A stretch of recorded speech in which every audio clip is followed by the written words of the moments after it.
बिस्मिल्लाहिर्रहमानिर्रहीम। अल्फाज की दुनिया के दोस्तों, अस्सलाम वालेकुम। मैं सहर आपकी खिदमत में हाजिर हूँ। बहुत सी बातें ऐसी होती हैं जिनके जवाब में हम ठीक है के अलावा कुछ नहीं कह सकते, जबकि वो किसी भी तरह ठीक नहीं होती। आप जिसके साथ जितना मुखलिस होंगे वो आपको इतना ही ज़ोरदार थप्पड़ मारेगा कि आपकी मुखलिसी भी हैरान रह जाएगी। तुम्हारे नफ्स की बेहतरी के लिए इतना काफ़ी है कि तुम उन चीज़ों से दूर हो जाओ जो तुम्हें दूसरों में नहीं पसंद। हर मसले के लिए कोई ना कोई हल ज़रूर होता है और उसी हल की मौजूदगी के एहसास का नाम उम्मीद है।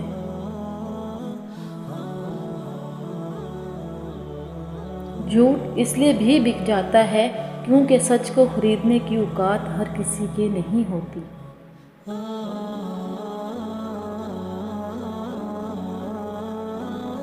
ज़िंदगी में जब कभी हमारा खुद से सामना होता है तो समझ आता है कि हमने दूसरों की खातिर अपना कितना दिल दुखाया है।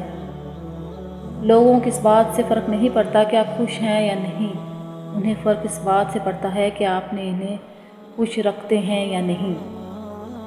कभी माँ बाप याद आए तो बहन भाई मिलकर बैठा करो। किसी के चेहरे पर माँ मुस्कुराती नज़र आएगी, किसी के लहजे में बाप। लोगों का बस नहीं चलता, वरना राह चलते लोगों को रोक कर कहें कि हम तुमसे बेहतर हैं।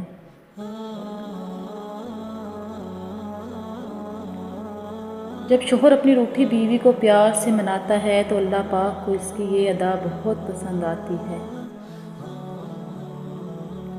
औरत की बर्बादी का वक्त तब शुरू होता है जब इसे मुख्तलिफ मर्दों से अपनी तारीफ़ सुनने की आदत पड़ जाए। सिर्फ रब की ज़ात ऐसी है जो माफ़ी मांगने पे ये नहीं पूछता कि गलती क्यों की थी। बीवी की खुशियों और ख्वाहिशों का ख्याल रखना शोहर की जिम्मेदारी है, क्योंकि वो आपके अलावा किसी से नहीं कह सकती। शोहर का प्यार, वक्त, तवज्जो ही बीवी के लिए सबसे बेहतरीन तोहफ़ा है। बिना आवाज़ के रोना बड़ा दर्दनाक होता है।